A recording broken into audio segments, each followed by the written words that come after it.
Avant de débuter cet épisode, je souhaite le dédier à Benjamin, alias Drozo, notre frère de la garde de nuit qui nous a quittés il y a peu de temps. Membre depuis 2013, il fut actif à de nombreux postes au sein de la communauté et du forum. Il avait fait un passage sur le podcast Le Son du Mur pour parler de la sortie du livre Fire and Blood en 2020. Et grâce à Verter, vous pouvez entendre la version audio des 4 articles qu'il a fait sur le parricide de Stannis en 2021. Grand admirateur de Stannis Baratheon, selon lui le seul véritable roi, mais on est tous un petit peu d'accord avec lui quand même. Il était aussi l'un des maîtres du jeu de la garde de nuit, car il a masterisé, par exemple, plusieurs épisodes des Ombres de l'Harpie, notre jeu textuel d'intrigue et de trahison.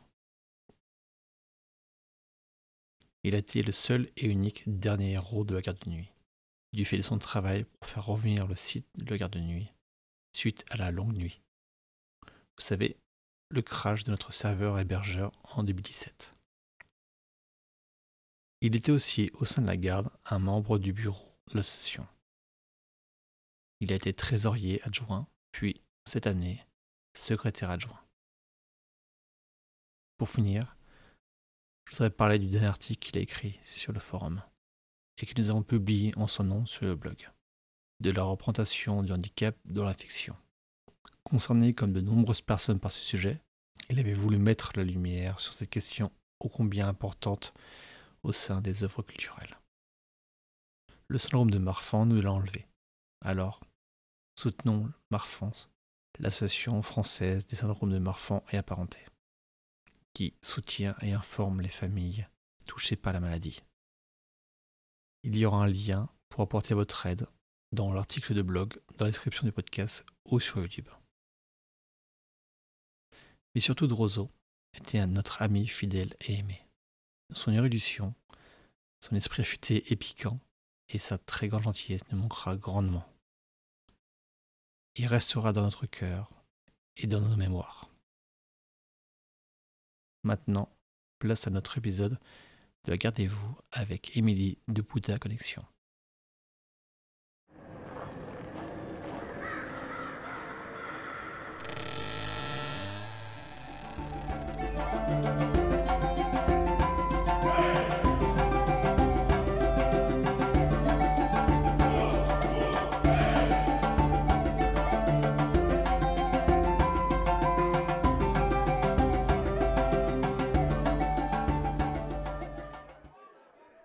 Bonjour les frères et sœurs de la garde de nuit. Pour ce nouvel épisode de Le Gardez-vous, j'accueille Émilie de BuddhaConnection.net. Bonjour Émilie. Bonjour. Est-ce que je prononce bien le nom du site ? Alors, c'est un peu compliqué l'histoire du nom, mais nous on l'appelle Bouddha Connexion, mais c'est par rapport à mais on peut l'appeler comme on veut. Il n'y a pas de souci. Et d'ailleurs, qu'est-ce que Bouddha Connexion ? Alors, Bouddha Connexion, c'est un site qui est un peu un dinosaure de site internet, puisqu'il date de 2000, donc ça remonte à très longtemps maintenant, et c'est un site qui est spécialisé dans le studio Ghibli, c'est-à-dire le studio qui a été créé par Isao Takahata et Hayao Miyazaki dans les années 80. Le site a été créé en quelle année ? Donc le tout premier, parce qu'il y a eu plein de versions ensuite, il a été créé en 2000 par Xavier, Oui. qui est un peu le webmaster historique entre guillemets. Il y avait 2 autres personnes qui l'ont créé. Moi je suis arrivée en 2003 et puis Fabrice et Yaska pareil sont arrivés à peu près vers ces eaux-là, et donc maintenant on fonctionne à 4. On s'est un petit peu réparti les tâches en fonction de nos spécialités entre guillemets. On est 2 couples aussi, hein, c'est pratique. Chacun de notre côté. Et on se voit très régulièrement parce qu'on est tous les 4 en région parisienne. Donc c'est pratique. Et donc le site a eu une très très grosse période. On avait un très gros forum dans les années 2000 qui est un petit peu. On l'a fermé depuis avec les réseaux sociaux qui sont arrivés, etc. Et mais bon, la grosse période d'activité, ça a été les années 2000 sans conteste. Même si je pense que tous nos auditeurs connaissent ce qu'est le studio Ghibli, on va quand même faire un résumé assez rapide. Alors, Ghibli, ce sont 2 personnes, je crois. C'est principalement Miyazaki et Takahata. Alors, c'est deux réalisateurs, effectivement, Hayao Miyazaki et Isao Takahata. Alors, comme leur nom l'indique, c'est un studio japonais. Et il y a un troisième personnage qui est Toshio Suzuki, qui lui est un producteur. C'est le producteur du studio, il est toujours là. Donc, ces deux animateurs Isao Takahata est un petit peu plus âgé, hein. Ils ont été animateurs au sein de studios d'animation dans les années 60-70. Isao Takahata, par exemple, on le connaît pour avoir fait la série Heidi, où Miyazaki, il a fait les premiers épisodes de Sherlock Holmes. Les gens de ma génération connaissent dans les années 80. Puis ils ont décidé de créer, en fait, à un moment donné, leur propre studio d'animation, puisqu'ils n'arrivaient pas à trouver un studio qui leur donne vraiment les moyens de faire ce qu'ils voulaient. Donc c'est comme ça qu'ils se sont lancés après un film d'animation qui s'appelle Nausicaa. Leur a apporté les moyens de créer leur studio, et c'est comme ça qu'ensuite ils ont pu produire Le Château dans le ciel dans les années en 86. Et après ils ont fait Miyazaki, on va dire, lui c'est la voie un petit peu plus fantastique, fantasy, avec Totoro, Princesse Mononoke, Chihiro, etc. Le dernier c'est Le Garçon et le Héron, là, qui est sorti cette année. Et puis Isao Takahata, lui, se veut dans une veine un petit peu plus réaliste, même s'il y a quelques incursions avec Pompoko, etc. Mais il a fait le très connu Tombeau des Lucioles, qui a traumatisé toute une génération et qui continue de le faire très très bien. Et donc voilà. Et le studio a fermé dans les années 2000, en 2014, si je ne m'abuse, et là a réouvert pour Le Garçon et le Héron, parce que Miyazaki, c'est comme un chat, il dit qu'il arrête, puis il revient. C'est comme un chat qui veut sortir et qui revient. Donc voilà, le studio est rené de ses... il est revenu et reprend avec Miyazaki à nouveau. Très jolie métaphore entre le chat et Miyazaki. C'est pas de moi, hein, mais oui, c'est Boulet, je crois qu'il y a un auteur de BD qui parlait de ça, mais Miyazaki, c'est un chat, en fait. D'ailleurs, tu es plutôt Miyazaki ou tu es plutôt Takahata au niveau animation?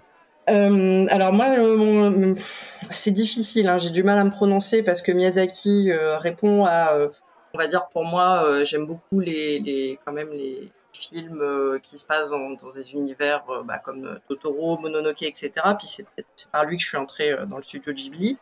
J'aime beaucoup la place qu'il donne aux femmes en plus, etc.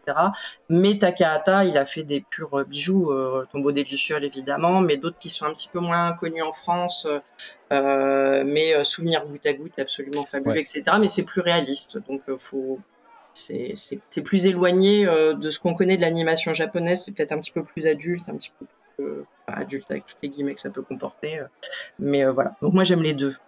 C'est difficile de choisir. De même que je ne sais pas quel est mon Ghibli préféré. C'est comme choisir entre mes enfants. C'est pareil. Entre son père et sa mère, on ne choisit pas. Voilà, c'est ça. On ne choisit pas non plus. C'est ça.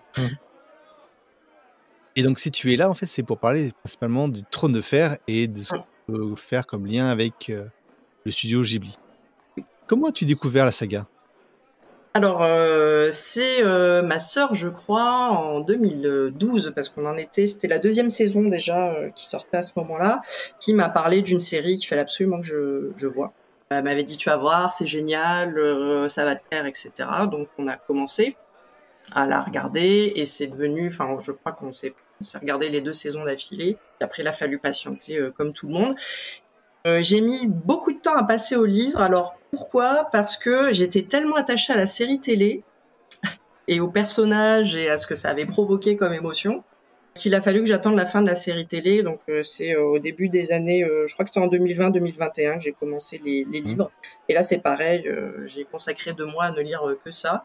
J'ai lu que la saga principale, en revanche, Trône de Fer. Mais donc voilà, donc je suis passée d'abord par la série et j'ai mis beaucoup de temps à passer au livre. Mais je ne regrette pas ni l'un ni l'autre. Et tu as un personnage préféré ou détesté ? Alors j'ai longtemps réfléchi. C'est un peu pareil, hein. C'est comme choisir son Miyazaki préféré. Les personnages préférés, j'en ai beaucoup. J'ai aimé très très longtemps Tyrion. Quand je parle pour la série télé, hein, j'entends. Jusqu'à la saison 5, je dirais. Après, je trouve qu'une fois qu'il a été avec Daenerys, etc., il a été un petit peu plus en retrait. Et voilà. J'adore le twist sur le personnage de Jaime parce que je trouve qu'il a un changement. C'est vraiment la rédemption pour moi et j'adore ça. Et de manière générale, j'aime beaucoup le traitement des personnages dits secondaires entre guillemets. Je suis une grosse fan de Sir Davos, il y a Brienne que j'aime beaucoup. Oberyn, je me suis jamais remise de sa mort. Donc ça c'est voilà, je trouve qu'il a un traitement et pareil dans les livres, je trouve que ces personnages-là, c'est ce qui donne un univers crédible. C'est surtout les personnages secondaires. Enfin, il n'y a pas vraiment de personnages secondaires, c'est ce qui est appréciable d'ailleurs. Tous sont importants en fait. Ah ouais, ils sont tous importants, ils ont tous un lien, ils ont tous une part dans l'histoire et c'est ce qui rend, je trouve, l'univers crédible en fait. C'est cette force-là et qu'il se soit pas manichéen non plus. Oui. Très intéressant. Et justement, quand on parle de manichéisme, en détester, est-ce que tu as des gens que tu n'apprécies pas? Bon, alors je crois que comme tout le monde, Oui. il y a Joffrey, je crois, Ramsay, tout ça, on peut pas les apprécier ces personnages, c'est pas possible. Mais peut-être en dehors de ceux-là, il y a Tywin Lannister, forcément, qui est pour moi le gros méchant, affreux, épouvantable. Enfin, je trouve que ce qu'il fait à ses enfants est absolument atroce et je trouve qu'il n'a aucune humanité. Mais même dans le côté méchant, en fait, je sais, il est vraiment tellement froid. Au moins, Ramsay et Joffrey, ils détestent, mais ils éprouvent des choses. Tywin, j'ai l'impression qu'il n'éprouve rien.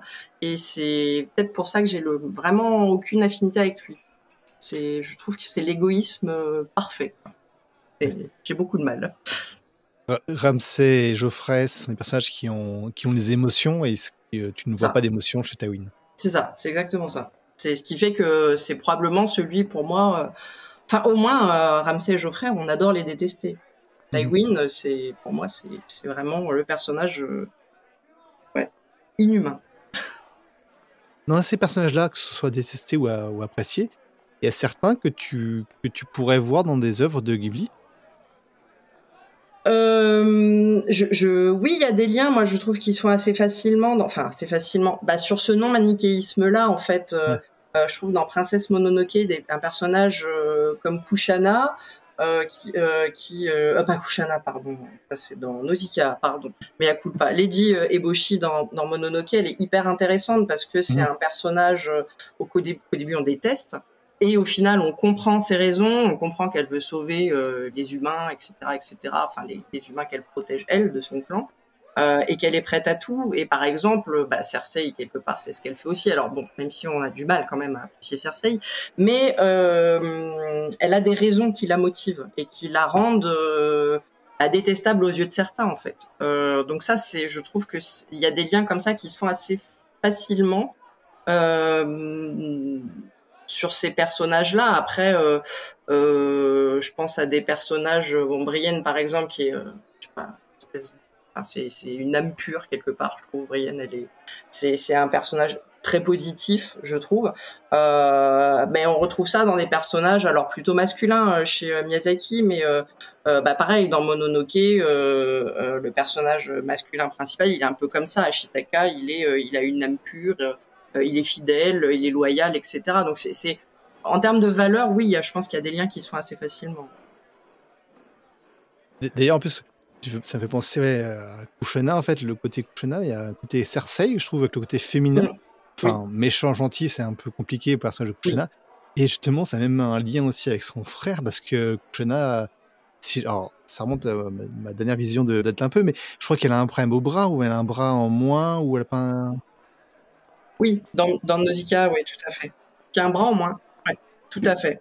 En fait, oui, dans Nausicaa, alors Nausicaa, il y a l'animé qui a été fait à partir des 2 premiers tomes, et il y a le manga, et dans le manga, il y a quelque chose qui est... En fait, c'est une fratrie de 4, c'est la seule fille.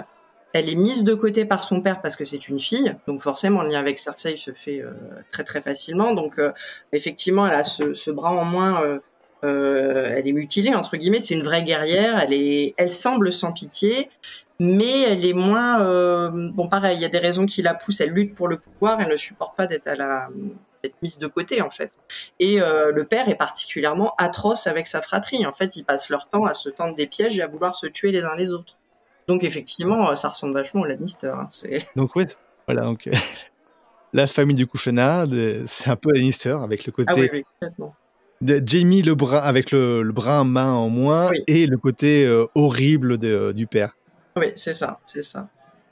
Et après, en dehors de ça, c'est vrai que j'ai niveau lien, personnage et autres, bah, ouais, le héros dans Mononoke qui a un petit côté Jon Snow. Oui, un petit peu, oui. Il y a une espèce de naïveté un peu dans le personnage, mais qui fait qu'il accomplit de grandes choses. Hein. Je trouve qu'il a Jon Snow, jusqu'à ce qu'il se fasse tuer peut-être, on va dire une première fois. Enfin, il est assez candide, il est assez naïf, il est loyal, il a vraiment des belles valeurs en fait.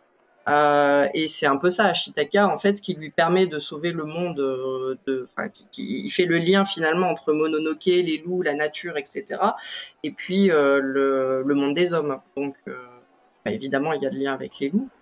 Ça paraît évident. Ces grands loups gigantesques dans Mononoke, on les retrouve dans le Trône de Fer. Ils sont là aussi présents, même s'ils n'ont pas tout à fait les mêmes rôles ni les mêmes implications, mais ces personnages-là aussi, évidemment, sont là, en commun. Bon, on en parlera après, à nouveau des liens qu'on peut trouver Oui. entre des univers. Est-ce que tu as une préférence niveau maison? Alors, bon, c'est assez facile, je trouve. J'ai un porte-clés Stark. Moi, je trouve que, évidemment, hein, elle est loin d'être parfaite et le traitement de Jon Snow au sein de la famille est un peu compliqué quand même. Oui. Mais malgré tout, c'est cette loyauté et ce sens de la famille. Malgré tout, malgré les dissensions, malgré les disputes, etc. Donc au moins, c'est pas une famille, on essaye de s'entretuer, ce qui est plutôt pas mal dans cet univers. Donc ça sera la Stark, sans trop de difficultés. Et niveau voyage, si tu voyageais à Westeros ou à Essos, tu irais quelque part? Alors, j'ai beaucoup de mal avec les climats extrêmes. Donc le nord, ça va être difficile. Voilà. Au froid. Dorne, il fait un peu trop chaud. Donc je trouve que le Bief, c'est plutôt pas mal sur le côté tempéré, fertile, au jardin. C'est pas mal. Je trouve que c'est un endroit qui a l'air assez agréable à vivre. Donc, Qui est accueillant en fait. Il est oui, très c'est ça, qui est accueillant. accueillant et où on va peut-être pas mourir de faim ou de froid. C'est pas mal comme concept. Est-ce que tu as vu la série House of the Dragons? Oui, je l'ai vue et d'ailleurs là on va la revoir parce qu'on a revu toute la saga récemment avec ma fille qui a 15 ans. Donc là comme elle n'a pas encore vu House of the Dragon, on va la revoir là puisque la saison ne va pas tarder. Oui, je l'ai vu et j'ai beaucoup aimé. Alors parce qu'à la fois on retrouve un univers qu'on connaît, donc ça c'est assez appréciable parce qu'on retrouve certains codes, certaines maisons. J'ai bien aimé le fait que ce soit pas juste avant, finalement, que ça déjoue un peu cette attente-là, ceux qui regardaient la série télé. J'ai été surprise parce que donc j'ai pas lu du tout moi les livres, mais j'ai bien aimé l'approche narrative où il y a des ellipses où pareil on nous bouscule un peu d'une autre manière. Pareil, faut s'attacher à personne, j'ai l'impression, mais j'aime bien l'approche avec des ellipses, d'autres maisons dont on a un petit peu parlé dans les livres notamment. C'est plutôt sympa de les voir, je trouve. Et je trouve que c'est très bien filmé. Il y a des scènes. La scène c'est la mort du roi que j'ai trouvé magnifique, bon comme tout le monde. Hein. Voilà. Et puis de voir les dragons, la grande période. C'est de les voir là des vraies scènes de combat entre dragons, etc. Moi j'aime bien forcément. Ça donne quelque chose de nouveau, donc c'est appréciable. Totalement. D'ailleurs, en parlant de dragons, est-ce qu'il y a des dragons dans les œuvres de Ghibli? Oui, tout à fait. Dans le voyage de Chihiro, il y a un dragon. Oui, c'est simplement, oui. J'avais l'image du dragon à l'occidental, mais totalement, oui. Mais en fait, oui, parce que c'est très différent. Les dragons dans la culture japonaise, les dragons, c'est un signe de l'eau, c'est pas du tout un signe de feu. Donc c'est plutôt positif. Hein. L'année du dragon, c'est plutôt une année normalement très importante dans la culture asiatique. Et oui, donc en fait la symbolique est un peu différente. Quoi. Dans Aku, c'est un dragon de l'eau, mais c'est pas nécessairement agressif ou c'est très différent des dragons du Trône de Fer qui sont plus proches de l'imagerie occidentale, on va dire, traditionnelle. Après, avec l'imagerie occidentale du dragon plutôt associé au feu, comme ceux qu'on qu'on retrouve dedans, il n'y a pas, il y a pas de représentation, enfin, Non, comme bah en ça, fait, en tête. regardez Donc, du côté de Goro Miyazaki, quand il a ouais, adapté les Contes de Terre-Mer, où il y a un dragon. Alors ça fait très longtemps que je l'ai pas relu parce que c'est le revu parce que c'est pas bon, Goro Miyazaki, je suis moins fan, on va dire. C'est le fils d'Hayao Miyazaki et les Contes de Terre-Mer. Alors j'avais lu les bouquins et j'avais bien apprécié d'Ursula Le Guin. Bon là c'est un peu plus bancal, on va dire comme film, mais il y a un dragon plus occidental, celui-ci. Mais sinon non, effectivement c'est pas la même symbolique, pas la même imagerie, on va dire.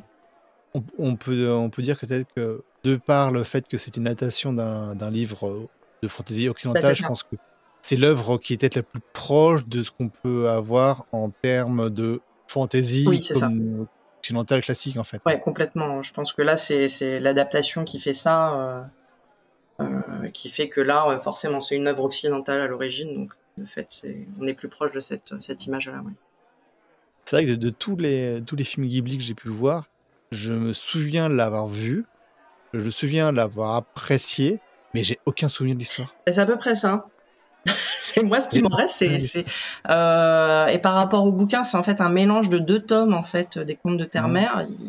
Il croise deux, enfin lui fait un croisé 2 histoires. C'est Hayao Miyazaki qui était très très fan et en fait bon c'est une histoire compliquée hein, la production des Contes de Terre-Mer parce que le pauvre Goro Miyazaki, on peut pas dire qu'il a été très aidé par son père. Mais oui voilà, moi j'ai pas d'image très forte, alors que ça m'a pas semblé très désagréable à regarder. Hein, j'ai pas passé un mauvais moment, mais je l'ai revu peut-être 1 ou 2 fois et c'est tout. M'a pas laissé un souvenir impérissable. Sur la licence et tout ce qui est associé au Trône de Fer, Westeros, etc., est-ce que tu as une volonté pour la suite, en fait? Que ce soit une série dérivée, que ce soit une série liée complètement à l'univers de Trône de Fer qu'on a pu voir en série ou en livre, ou même autre Bah, chose? déjà j'aimerais bien la fin. Ouais. J'aimerais bien la fin de la série principale. Ça serait Ouais. déjà bien plutôt qu'ils nous fassent tous les produits dérivés. J'aimerais bien qu'ils la terminent. Je sais pas si un jour ça arrivera. Je sais pas si. Par rapport à la saison 8? Non, Pour toi, non, c'est je pas parle une fin? des bouquins, moi. J'aimerais bien que Ah la oui, série la des livres série s'arrête. principale, Parce que oui. le problème, c'est comme il est sur toutes les séries dérivées à les suivre, etc. Bon, Oui, justement. j'espère qu'un jour on aura la suite des livres. Ça serait déjà bien. La suite enfin, la fin de la série de livres, ouais. C'est ça. Ouais, ça serait cool. Hein. Oh, Ça il serait... travaille Je crois dessus. qu'on en est tous là. Hein. On attend Voilà, tous. totalement. Il Mais travaille, il nous dit qu'il travaille dessus. oui, bah ça, oui, Avance. il travaille dessus, mais il fait beaucoup d'autres choses. Hein. Je crois que. Mais non, après, moi, je suis preneuse de tout en termes de série. Enfin, ça pourrait se passer longtemps avant ou juste après la série principale. C'est vrai que ça pourrait être sympa de savoir ce qu'ils deviennent après. Après, est-ce que j'ai vraiment envie de le savoir? C'est une bonne question. Je ne sais pas à quel point je veux savoir ce que deviennent Arya, Jon, etc. Mais pourquoi pas longtemps avant ou longtemps après. Moi, je suis preneuse de tout. Je trouve que c'est un univers qui est assez riche, donc c'est intéressant. Au niveau des projets, il y a la saison 2 de House of Dragons qui va sortir. Il y a le projet d'adaptation des chroniques d'un chevalier errant Ouais. qui se passe entre House et l'œuvre principale qu'on connaît, Game of Thrones, série, et The Song of Ice and Fire en livre. Et il y a également toujours il y a un projet qui est encore en travail sur la conquête d'Aegon, donc en fait ce qui se passe longtemps encore avant. Donc c'est encore une sorte de préquel de la préquel, même si on sait pas vraiment, c'est pas vraiment une préquel en elle-même. Et voilà. Donc il y a des projets encore dessus. Bah tant mieux. Justement, en dehors de cette licence, est-ce que tu connais d'autres livres qui a pu être fait qui a pu être écrit par Martin? Alors non, enfin j'avoue, je lis beaucoup de tout parce que je suis prof de français, alors je suis amenée à beaucoup lire pour mes élèves, beaucoup de jeunesse aussi. Donc non, j'en connais pas forcément d'autres. J'essaye de lire, de découvrir. Je suis du genre à lire à lire énormément sur un auteur et puis après hop, je passe à autre chose. Mais pourquoi pas? Enfin moi je suis preneuse de tout conseil en tout cas sur la question. Après, c'est ce qu'il a pu écrire. Il a pas mal écrit dans un peu de fantastique. Il a un univers de science-fiction qui sont surtout des histoires indépendantes dans le même univers, mais principalement indépendants. Et, et après, voilà, il travaillait aussi en tant que auteur, mais surtout, enfin, il y a une anthologie de livres qui associe un peu fantastique et super-héros, et qui est encore actuelle d'ailleurs, parce que voilà. Et c'est une anthologie de livres avec plusieurs auteurs sur lesquels il travaille également. Il n'a pas fait de jeunesse, lui, je crois pas, non? Il n'a pas fait de littérature jeunesse visible par des collégiens, je crois pas. Non, je crois pas qu'il... C'est pas trop son style. J'ai beau réfléchir. Il y a des livres, ou des nouvelles, parce qu'il a écrit beaucoup de nouvelles qui peuvent être lues, je pense, plus jeunes que peut l'être éventuellement le train de faire. Mais estampillé jeunesse, je crois pas. peux pas souvenir d'avoir quelque chose qui est réellement estampillé jeunesse. Et je sais pas, ça serait vraiment dans son univers de faire Je suis pas sûr, parce qu'il y a une espèce de violence quand même dans les rapports humains, on va dire, dans ce qu'il traite, je suis pas sûr que... Ouais, peut-être... Il y a pas de la violence dans toutes ces nouvelles, mais il y a toujours un questionnement sur le rapport de force qui n'est peut-être pas automatiquement facilement adaptable, en fait. Oui, puis il y a quand même un style qui est pas forcément facile à appréhender pour des plus jeunes, parce que c'est quand même... il y a un langage un peu médiéval, etc. Donc c'est pas évident. Plus là, alors ce qui est très compliqué pour des élèves, c'est le côté polyphonique. Le roman choral, ça c'est très compliqué. Des élèves, ils ont du mal. Bah, justement, le côté très médiéval est plus la version française, la version originale anglophone, et moins empoulée. Bah, c'est les Français. Une bière. Comme Gagner la guerre, tout ça, comme ce bouquin-là. Ah, voilà, là, l'auteur est français, je me trompe pas. Oui, là, il est français, parce que je dis, on aime bien ça, mettre des médiévaux, etc. Oui, tout à fait. Bah, justement, tu cites Gagner la guerre.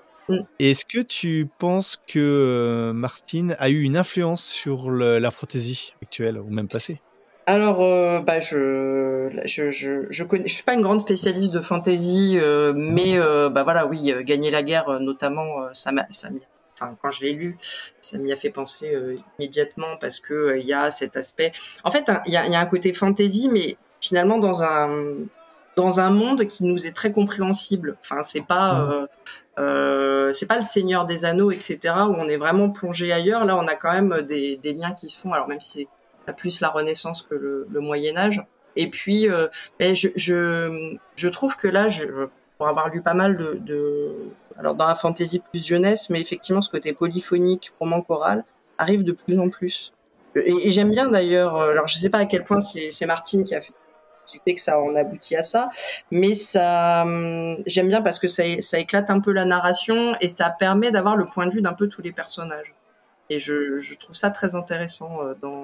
Il y a David Gemmell aussi que j'ai lu récemment. Alors bon, c'est un peu c'est les années 2000, 2010. Je sais pas à quel point ils se sont influencés l'un l'autre, mais j'ai beaucoup aimé dans 3 aussi, où le Lion de Macédoine. Donc 3, c'est une revisite de l'univers, en fait. Alors là, pour le coup, c'est l'Antiquité, mais il y a un peu cette écriture concrète, réaliste, où en fait on y croit. C'est des univers auxquels on croit, je trouve, assez fort, et qu'on retrouve dans le Trône de Fer. Il y a un aspect un peu historique qui est sympa, quoi. Et Ghibli, tu penses que ça a eu une influence sur la fantasy, que ce soit la fantasy qu'il peut y avoir japonaise, même si je n'ai pas trop de connaissance de ce côté-là, ou la fantasy occidentale? Alors je sais pas. Alors je sais que dans l'univers de la BD franco-belge, etc. Parce que nous on avait quelqu'un qui s'appelle Loïc Clément, qui est d'ailleurs auteur de BD maintenant, mais à l'époque il l'était pas encore, et il faisait plein d'interviews d'auteurs de BD. Et dans la BD, beaucoup s'en revendiquent, en fait. Ils disent que Miyazaki, enfin plus Miyazaki de Takahata d'ailleurs, mais il y en a énormément qui s'en réclament, en fait. Alors plus ou moins dans leur univers. Je parlais de Boulet tout à l'heure, l'auteur de BD, il en met régulièrement dans ses BD. Il y a un petit Totoro, des choses comme ça, etc. Après, je trouve que dans l'animation, peut-être maintenant il y a une espèce de globalisation de l'animation qui fait qu'il y a des thèmes qui se retrouvent, je sais pas, même dans des Disney ou des Pixar. Le refus d'un manichéisme maintenant chez Disney, on a quand même des personnages un peu moins tranchés. Et chez Pixar, bon, ça a toujours été le cas, mais par exemple, Pixar, il y a toujours eu des liens assez forts avec le studio Ghibli, pareil. Et Studio Ghibli, pareil, ils ont accueilli le Michel Oslo qui a fait qui a fait Kirikou, etc. Donc il y a une espèce quand même d'influence, je sais pas à quel point, mais effectivement d'une animation qui prend du recul sur le côté très manichéen et qui s'adresse à tous aussi. C'est pas que pour les enfants, ça s'ouvre de plus en plus, je trouve.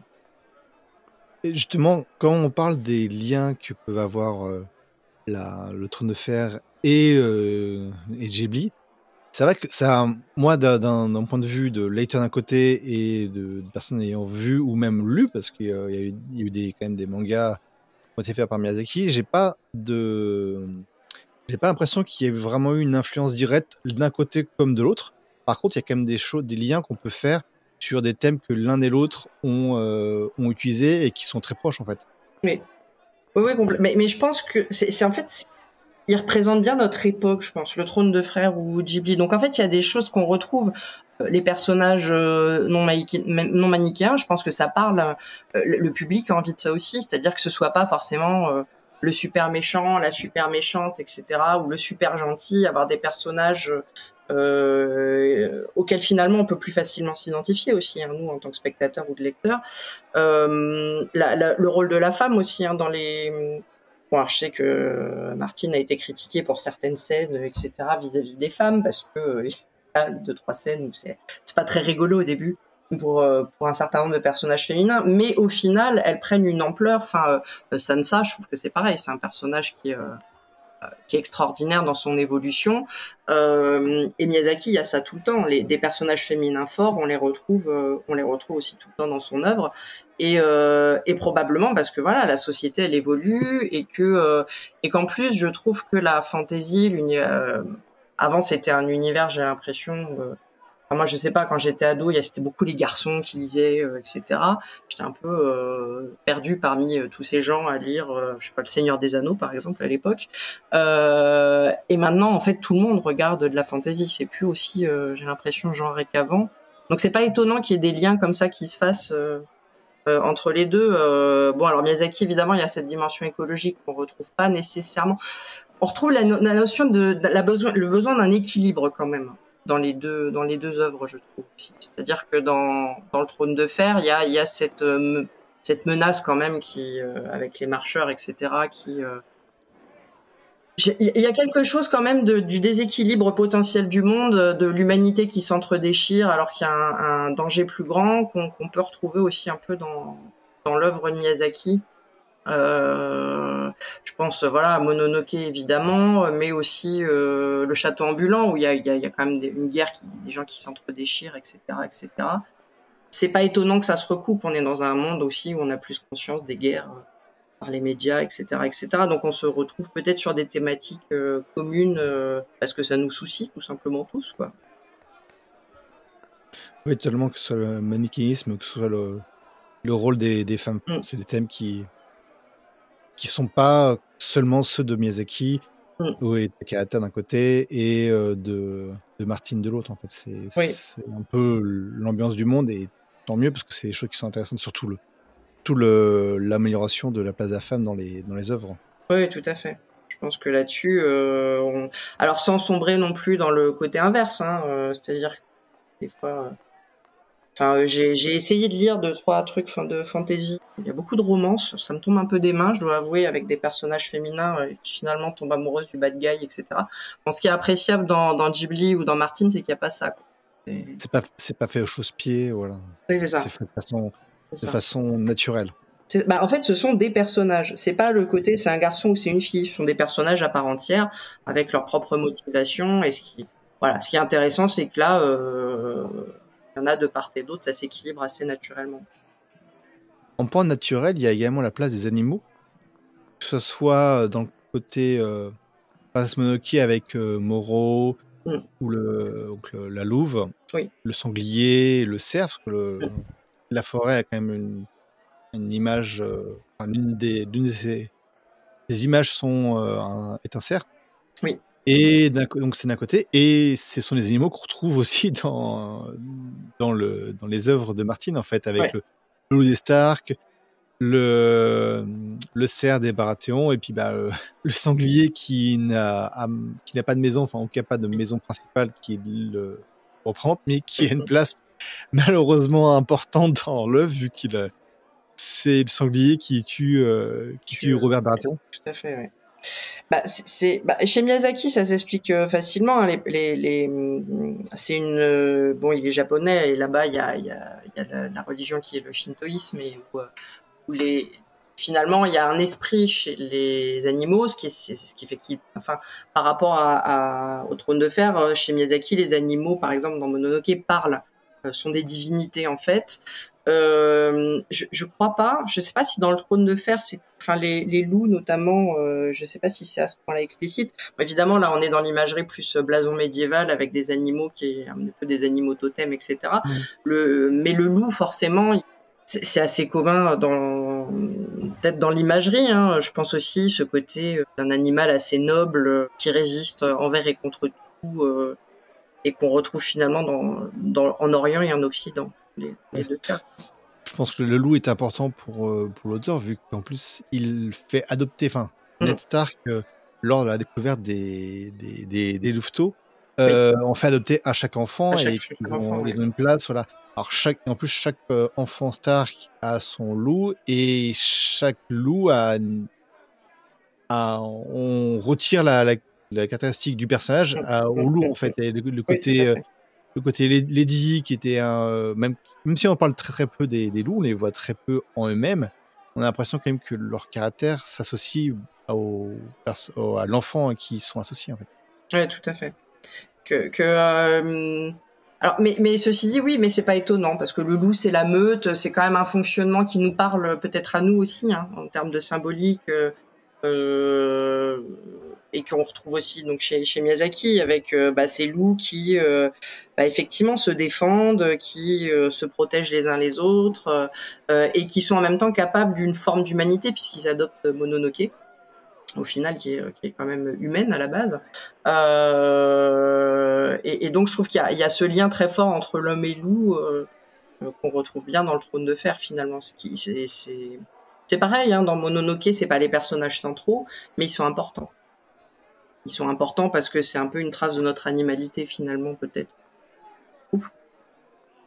Un lien qu'on peut faire également entre les deux œuvres, c'est quand même le côté lever du voile magique, en fait.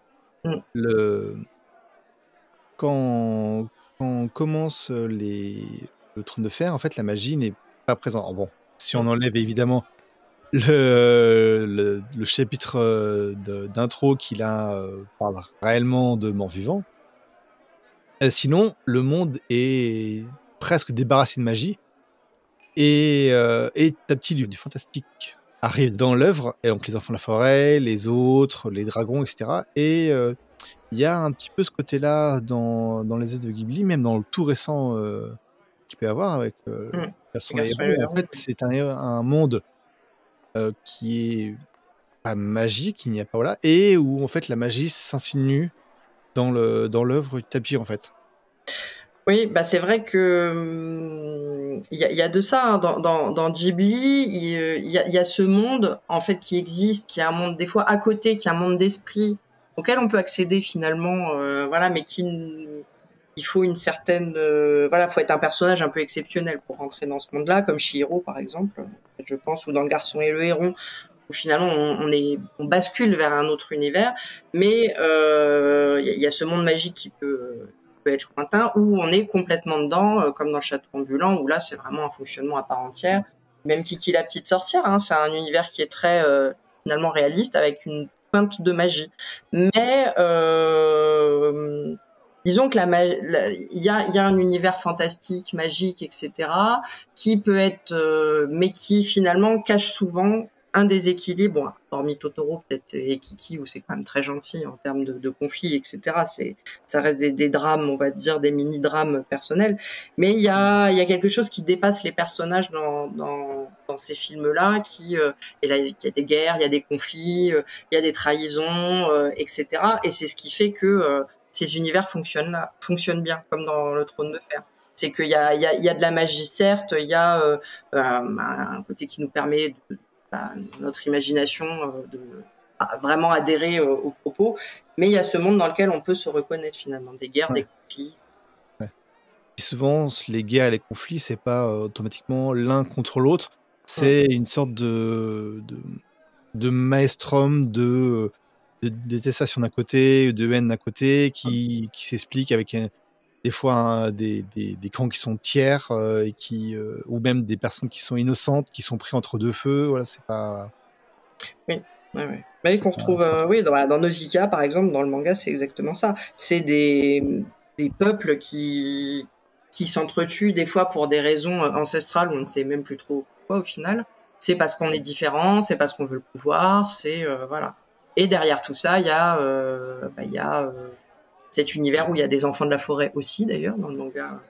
Le manga, il y a des enfants de la forêt qui protègent finalement le sort de l'humanité. Il y a une princesse qui parle aux vers et qui les protège et qui grimpe dessus, ce qui est pas sans rappeler Daenerys et les dragons. C'est très très, voilà, c'est cette espèce de magie et en même temps de monde extrêmement cruel où finalement, voilà, est-ce qu'il y a une rédemption ou pas pour les personnages, on sait pas trop, on sait pas quel sera leur avenir non plus. Les fins sont assez libres chez Ghibli et ça on retrouve aussi dans le Trône de Fer. Enfin, je pense à la série télé. Voilà, on est libre d'imaginer ce qu'on veut à la fin. Oui. Ils deviennent ce qu'ils veulent. Et Miyazaki fait ça systématiquement. On est libre de Mononoke d'imaginer ce qui se passe après. On va pas nous dire ils se marièrent et ils ont beaucoup d'enfants. C'est pas le style de la maison du tout. On est libre en tant que spectateur d'imaginer la suite. Ça parie un peu sur l'intelligence des gens en fait, du spectateur. Après, il y a des traits qui sont pas communs à eux deux. En fait, c'est comme dans beaucoup de romans ou dans films, les personnages sont des adolescents ou des adolescentes.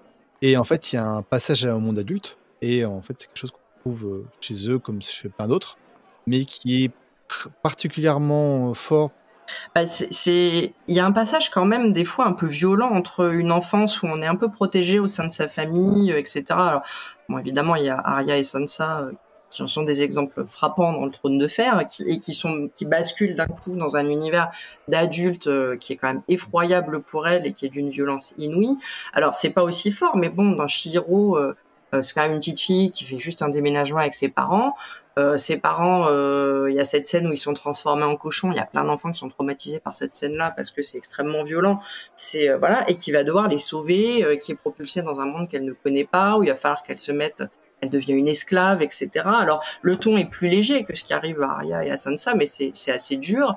Il y a Kiki évidemment, la petite sorcière, où elle est pour devenir une sorcière, faut qu'elle parte, elle quitte ses parents, bon à l'âge de 13 ans, hein, c'est symbolique, c'est ce passage de l'enfance à l'adolescence, l'âge adulte, on va dire, qui est pas évident. Et voilà, il y a beaucoup d'adolescents chez Miyazaki. On retrouve beaucoup parce que peut-être l'adolescence aussi, c'est toutes les promesses. Enfin, je veux dire, c'est le moment où on s'affirme soi et où effectivement on est confronté au côté épouvantable du monde des adultes et où on se cherche. Et c'est finalement le film ou le livre qui va nous enfin, c'est l'auteur qui va nous offrir cette vision-là d'un âge adulte où on peut s'affirmer tel qu'on est. Voilà. Et par exemple, Sansa, c'est ça. Au début, elle est insupportable. Presque. Bon, on a envie je vais pas dire de la gifler, ça serait peut-être un peu violent, mais Sansa est insupportable au début et au final, elle devient un personnage qui est extrêmement fort. Mais pour ça, il faut qu'elle subisse un certain nombre d'épreuves assez. C'est le voyage initiatique qu'on retrouve dans les deux. Pour toi, quelle est l'œuvre qui est la plus proche, l'œuvre de Ghibli, qui est la plus proche de l'univers du Trône de Fer, en fait? Moi, c'est vrai alors, je crois que j'avais participé à l'émission, je réfléchissais beaucoup à ça. C'est vrai que Nausicaa, le manga ou même le film. Alors Nausicaa, c'est inspiré lui-même de Dune d'Herbert, donc c'est un peu c'est un monde qui est à la fois la terre, à la fois pas la terre, on ne sait pas trop, voilà, et où il y a effectivement cette lutte de pouvoir entre différents peuples et cette menace qui est extérieure. Alors là, c'est pas les marcheurs, mais c'est un désert qui est en train de prendre le pas sur l'humanité et qui nous menace. et cette princesse au milieu de tout ça qui essaye, elle non pas d'arriver au pouvoir, mais en tout cas qui parle aux vers, qui les enfin des vers, c'est des énormes vers, les Omu, un peu. Enfin, je dis ça parce que j'ai vu Dune, le deuxième hier, donc je parle de vers, mais non, c'est les Omu qui sont cette espèce d'énormes vers carapaces, enfin on sait pas trop ce que c'est, d'insectes géants en tout cas, qui arrivent alors à parler, les chevaucher, qui parlent aussi. Il y a des armes de destruction qui sont vivantes, donc qui sont pas sans évoquer les dragons, et voilà, et des familles qui s'entre-déchirent, qui se trahissent, etc. Donc bon, alors c'est un manga, il fait 7 tomes, et il a été écrit entre 82 et 1994. Donc voilà. Et après, juste après ça, il a fait Mononoke, et c'est pas pour rien que ma réponse en termes d'animation, ça serait probablement Princesse Mononoke, avec pareil, un monde qui est en évolution, un monde alors qui est menacé directement, mais là par l'homme, et une princesse qui parle aux animaux, voilà, et donc c'est un univers qui est assez proche parce qu'il est aussi un peu médiéval, je pense, et on retrouve les deux. Voilà, donc ça serait ces deux œuvres-là qui me parlent le plus, qui pour moi ressemblent le plus au Trône de Fer. En tout cas avec des thématiques communes assez fortes. S'il y a une question qui revient assez souvent pour les deux auteurs, on va principalement parler de Hayao Miyazaki parce que malheureusement Monsieur Takahata est décédé. Mais voilà, c'est la question de la succession. Donc souvent, il y a souvent alors qui sera le prochain Miyazaki, qui sera le prochain. Il y a plein de réalisateurs japonais qui ont eu ces questions-là. Et il y a eu moins, mais ça a quand même été le cas. Qui sera le prochain le prochain Gérard Martin? Alors encore une fois, Gérard Martin, pour ses œuvres à lui, ne souhaite pas être remplacé, et etc. Il considère que chacun doit faire son œuvre, et je crois que c'est également un peu le même point de vue qu'a Miyazaki, mais c'est toujours intéressant en tant que dans le fandom de dire qui est plus proche de tel ou tel auteur. Ça fait un bout de temps qu'on dit que Mamoru Hosoda, qui est celui qui a fait Les Enfants Loups, Summer Wars, etc. Alors, on dit souvent c'est le nouveau Miyazaki parce que tout simplement déjà ses films marchent bien, il y a un univers un peu fantastique, tout ça, etc. Voilà. Bon, pourtant c'est très différent en termes de réalisation. Mais moi je pense que, alors voilà, Miyazaki a fait croire pendant très longtemps qu'il voulait un successeur pour reprendre le studio. À un moment donné, Suzuki, qui est le producteur, a poussé Goro Miyazaki un peu sur le devant de la scène. Ça a été un échec total. Et je suis pas sûre de toute façon qu'il faille être le nouveau Miyazaki ou le nouveau Martin, quoi. Enfin, ce serait un peu inquiétant d'être enfin, c'est pas très intéressant leur production, je trouve. Donc, je souhaite futurs réalisateurs ou futurs écrivains d'avoir la même carrière et la même réussite, mais voilà, de trouver en tout cas les thématiques qui plairont en 2020, 2030, 2040. Mais pour Ghibli, je pense que ça mourra avec Hayao Miyazaki, qui est tout jeune, mais qui de toute façon là a plus ou moins dit qu'il arrêtera à sa mort. Enfin, il nous a fait croire pendant très longtemps qu'il prenait sa retraite. Ça fait 20 ans qu'il nous dit à chaque fois que c'est fini. Bon là, ça y est, il a pas dit qu'il partait. En substance, il a avoué lui-même qu'il dessinerait jusqu'à sa mort. Mais bon, il y a effectivement le studio Ponyoc, où il y a beaucoup d'anciens du studio Ghibli qui se sont mis dedans, et quand le studio Ghibli a fermé il y a 10 ans. Mais à ce jour, alors effectivement, quand on les regarde, ça ressemble beaucoup à du Ghibli, mais pour le moment, ça n'arrive pas. En fait, c'est des univers qui sont beaucoup trop liés à leurs créateurs pour qu'ils soient repris. Je crois. Ouais. C'est vraiment la vision de quelqu'un, donc je pense que c'est difficile de faire pareil. Après, il y a des livres qu'on peut lire en aimant ce qu'a fait vraiment Martin. Donc là, après, il y a des réponses qui sont assez faciles dans ce sens-là, ouais. Mais oui, donc oui, voilà. Donc bon, c'est vrai que ça devient un peu à la mode. Mais bon, Miyazaki, on l'a présenté pendant des années en France comme le nouveau le Disney japonais. Je pense que c'est aussi juste des repères. Ça prouve aussi leur importance. Si ça devient des références à ce point-là, c'est qu'ils sont passés dans la culture populaire, donc c'est plutôt positif. Tout le monde connaît Maintenant, le studio Ghibli, voilà, moi je vois j'ai des élèves entre 11 et 15 ans, ils connaissent. En fait, ils savent pas forcément que c'est studio Ghibli, mais c'est passé dans la culture populaire, de même que le Trône de Fer. Finalement, c'est là, je sais pas, je fais du théâtre aussi à côté de ça. C'est une pièce complètement contemporaine et on compare le personnage, ça s'appelle Big Mother, et on parle de données, etc., etc. Et il compare le personnage principal à un Targaryen. Donc ça montre, enfin, je veux dire, alors que c'est du théâtre français contemporain, etc. Et la référence, elle passe auprès de tout le monde. Tout le monde sait ce que c'est qu'un Targaryen. Je trouve ça. Il y a des stéréotypes qui passent par l'image, en Ouais, fait. c'est ça. Donc c'est passé dans la culture commune et populaire, donc c'est bien. C'est plutôt bien. Eh bien, on s'approche de la fin. Est-ce que tu as des recommandations de lecture, de visionnage Même ça peut ne pas être lié à la fantasy, c'est lié à ce que toi tu aimes et ce que tu veux partager. Alors bon, moi je lis beaucoup de choses, voilà. Moi j'ai découvert, donc là récemment il y a David Gemmell, donc j'ai découvert l'été dernier, que j'ai beaucoup aimé dans un univers fantasy, on va dire. Mais j'ai aussi Madeline Miller qui a fait Le Chant d'Achille et Circé. Alors là c'est un petit peu différent. Le Chant d'Achille, j'ai trouvé ça fabuleux. C'est excessivement bien écrit. C'est une spécialiste, elle est prof de lettres classiques en université aux États-Unis. Mais c'est des personnages extrêmement forts. Et bon, alors c'est un peu, c'est féministe, Madeleine Miller. Hein. C'est des personnages. Circé notamment, ça retravaille complètement le mythe et c'est très intéressant par rapport à Ulysse et ce qu'on connaît, etc. Là je sors, donc voilà, hier je suis allée voir Dune, le deuxième volet. Et, moi j'avais lu je crois que j'ai lu 3 tomes ou 4 tomes de Dune. Voilà, c'est ce que j'aime dans une adaptation, c'est que il y a une vision d'un réalisateur, il y a ce qu'il faut de trahison pour que ça passe sur grand écran, mais moi j'ai été complètement scotché par certaines scènes. Pourtant, je suis pas une grande fan de Timothée Chalamet, tout ça. J'y pensais pas forcément dans le rôle de Paul Atreides, mais je trouve que c'est très très bien mis en scène et que j'ai vraiment beaucoup apprécié. Et donc voilà. Puis là, j'ai découvert avec ma fille aînée, elle m'apprend des trucs aussi de Jones, voilà, Arcane, voilà que j'ai découvert. C'est une série animée qui est sur Netflix. Arcane, c'est très très bien. J'ai aimé aussi. Dans un univers plus science-fiction, là, plus SF, plus dystopique. C'est vraiment intéressant. C'est marrant, j'ai beaucoup de mes invités ont des recommandations qui se ressemblent beaucoup. On a Circé qui avait déjà été recommandé par une autre invitée, Arcane qui avait été recommandé tout récemment, c'était en janvier.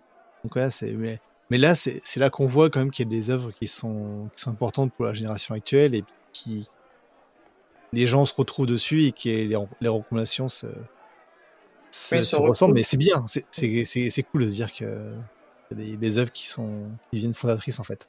Tout à fait. Au niveau actualité, on sait que le studio Ghibli n'a pas une très grande actualité, comme tu l'as très bien dit. Il n'est pas parti à la retraite, mais il n'y a actuellement, à notre connaissance, pas d'autres films en cours de production. Mais il y a quand même un peu d'actualité. Oui, il a mis 10 ans. Oui, mais alors là, tu parles dans un podcast où Oui, non, c'est vrai que c'est pareil. Le temps, voilà. Bon, non, c'est sûr. Non, mais c'est-à-dire qu'en plus le dernier qu'il a fait, Miyazaki, il y a vraiment rien qu'à filtrer jusqu'au jour J de la première, ce qui a été très particulier puis pas facile pour nous parce que il y a eu une absence totale et ça a été volontaire de publicité. En partant du principe que comme c'était le dernier Miyazaki, les gens viendraient. Donc il y a eu il y a rien eu, ni au Japon ni dans le monde. On ne savait absolument pas quel était le projet. Donc ça, c'était une nouveauté. Et les gens sont venus. Et les gens sont venus et ça a fonctionné. Et en France, ça a été le plus gros succès. Hein. Ouais. Bizarrement, parce qu'il n'est pas facile d'accès et c'est pas forcément le plus évident. Il est clivant. Il est très différent. Bon, comme on dit, c'est l'œuvre de la maturité, non, c'est pas. Mais c'est bon, voilà, c'est pas forcément le plus facile, c'est pas forcément le plus épique, etc. Bon, ceci dit, celui d'avant, Le vent se lève, pareil. Hein. Mais ça prouve bien que voilà, les gens viennent pour un nom maintenant. Ils viennent, c'est le dernier Miyazaki, et dans la salle où on était, il y avait de tout âge. Donc, en fait. C'est l'œuvre de maturité, c'est l'œuvre de la maturité, mais de la très grande maturité. Qui voulait pour son petit-fils.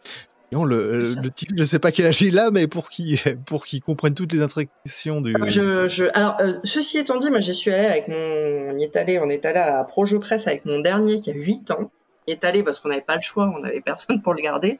Et étonnamment, bon, alors, je sais bien qu'il a grandi là-dedans, hein, mais il a compris pas mal de trucs. Alors évidemment pas tout, hein, mais je pense qu'après, Miyazaki, ça peut être vu à différents niveaux, quoi. Il faut pas attendre évidemment la même compréhension, hein, mais ça l'a assez fasciné. Et c'est cool en fait de pouvoir avoir des lectures selon l'âge et tout et tout. Mais, Ouais. mais Ouais, pour moi, Game of Thrones, il a fallu qu'on attende un peu quand même pour la grande. Hein. ma fille, elle connaît l'histoire, elle sait que il y a cette histoire-là, mais elle a ni vu ni lu pour le moment. Ouais, On non. va pas plus loin, Moi, c'est parce que sinon, j'ai une grande, quoi. Elle a 16 ans, donc c'est sûr que. Là, c'est l'âge. Ouais. En première, elle a adoré. Hein. Elle a adoré. Hein. Le Trône de Fer, c'est. Bon, elle est pas trop dans la lecture, mais en termes de série, elle a trouvé que c'était extraordinaire. Adoré. Bien, c'est positif. Pour revenir sur le côté actualité, en fait, il y a pas de film. Non. Le dernier est sorti il y a maintenant 6 mois, non? Un peu moins. Ouais, en France, il est sorti en novembre, ouais. Novembre, Mais ouais. au Japon, c'était en juillet. Donc. Mais il y a un parc, si je ne me trompe pas. Il y a un parc Ghibli. Oui, ça fait, c'est pareil, hein, lui, ça fait longtemps qu'il est en cours de route. Alors c'est un projet un peu particulier parce qu'il voulait créer un parc Ghibli. Alors, il y a déjà un musée qui est à Tokyo, musée Ghibli, voilà. Mais là c'est un parc, mais c'est un peu un concept étrange. Hein. C'est pas Disneyland. Hein. Il n'y a pas de roller coaster, de grand 8 ou je ne sais quoi partout. C'est plus des espèces de scénettes, de recréation, d'univers, etc. Et la particularité, c'est qu'ils n'ont pas voulu créer un parc ex nihilo parce qu'il y avait une volonté un peu écolo. Donc, ils ont repris le Nagano, là où il y avait eu les Jeux Olympiques dans les années 90, si je ne m'abuse. Donc, ils ont repris la patinoire, ils ont repris des choses comme ça et ils recréent des univers. Donc là, le dernier... et ils le font par morceaux. Donc là, il y a le château ambulant qui est sorti il y a pas longtemps. Donc, on peut visiter le château ambulant. Voilà, on rentre dedans, etc. Au fur et à mesure, on découvre des endroits comme ça. Pour l'instant, voilà, c'est un projet au long cours, on va dire. On suit ça sur le site régulièrement, dès qu'on a des nouvelles images, etc. C'est le dernier, on va dire, c'est le gros projet qui est d'ailleurs retenu, si je ne m'abuse, par Goro Miyazaki qui s'en occupe et qui a été à la tête du musée Ghibli. Donc. Eh bien, merci Émilie. Je te remercie grandement d'être venue sur le mur. Merci à vous de m'avoir invité. Où est-ce qu'on peut retrouver toi et le site? Le site, le site donc c'est boutaconnexion.net. On est sur les réseaux sociaux et on a un compte Facebook, un compte Twitter, et puis non, je suis pas sûre qu'on ait Insta. La fille très concernée. Bon, Instagram, ça se prête pas. Nous, on a un site à l'ancienne avec beaucoup de contenu et beaucoup de textes. Donc, on peut nous retrouver facilement là-dessus. On n'est pas très YouTube, podcast, etc. On aimerait bien, peut-être un jour, mais pas pour le moment. Ouais, vous aviez un forum. Oui, on l'a fermé il y a presque 10 ans maintenant. On a eu beaucoup de monde hein, à un moment donné. Ça a été un grand lieu d'échange. On se fait des rencontres régulièrement, des restos, etc. Et puis les réseaux sociaux sont arrivés et c'est différent, on va dire. Il y a plus l'idée autant de communauté, puis ça s'est tellement démocratisé aussi que ça s'est un peu dilué, je pense. Puis l'époque où on pouvait écrire à n'importe quelle heure de la nuit des pages entières d'analyses et de théories diverses et variées. Je sais pas. J'ai l'impression que c'est un monde qui a... c'est bien, j'ai pu comprendre que chez vous, ça marchait encore, mais nous, voilà. Il y a moins. Ça marche encore, mais on a encore, tout récemment, donc là, on enregistre, on est mi-mars, même si l'épisode va ressortir en avril, mais c'est quand même, ça reste récent à la date de l'enregistrement, mais on a maintenant un channel Discord où il y a concrètement des discussions de la même façon que les discussions sur le forum, mais la forme un peu différente. Et puis on sait utiliser que ce soit les podcasts, soit les Twitch et tout. Et on est assez actif, mais c'est pour donner c'est pour donner une vision un peu différente du Trône de Fer que ce que l'on peut amener sur notre encyclopédie, etc., etc. On tente d'être assez diversifié. Après, on a également l'avantage d'avoir une licence qui a une actualité qui reste encore très full. Oui, c'est sûr que oui. Et oui, c'est sûr que là il y a une actualité que nous on n'a plus autant. Hein. Bon, ceci dit, tant mieux parce que moi je suis hyper admirative des sites qui continuent de qui s'adaptent, etc. Nous on a un peu des dinosaures, on a avec 3 enfants, tout ça, on n'a plus trop le temps. Mais je suis hyper admirative de voir effectivement. Qu'il y a encore cette forme d'internet là, quoi. Je trouve qui est vachement positive, de gens qui donnent de leur temps. Pour une passion, quoi, pas pour vendre quelque chose. Quoi. C'est bien qu'il reste encore quelques personnes motivées comme ça. On a une belle équipe à la garde de nuit. Chacun a, pareil, un peu comme je vous disais, on a chacun nos particularités, nos préférences et tout, et on tente de se compléter les uns les autres. C'est ça que, encore, même si j'en fais un peu partie, je remercie quand même beaucoup tous mes collègues pour toute leur activité, tout leur travail, que ce soit sur l'encyclopédie, avec les rédacteurs, que ce soit les messages de blog, le travail sur le Twitch, sur le Maestre Aemon, que ce soit les podcasts que je peux faire, mais qu'il y a aussi Chris et d'autres encore avant, on fait. Maintenant, on tente d'être complet, mais ça demande beaucoup de temps et ça demande d'avoir, comme ce qu'on a actuellement, une équipe, une actualité qui est encore très active. Ouais, bravo à vous. Merci.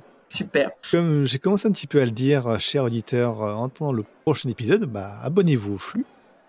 Envoyez-nous vos commentaires par corbeau numérique, que ce soit sur les applis de podcast, sur YouTube, et sur le forum, et sur Discord maintenant.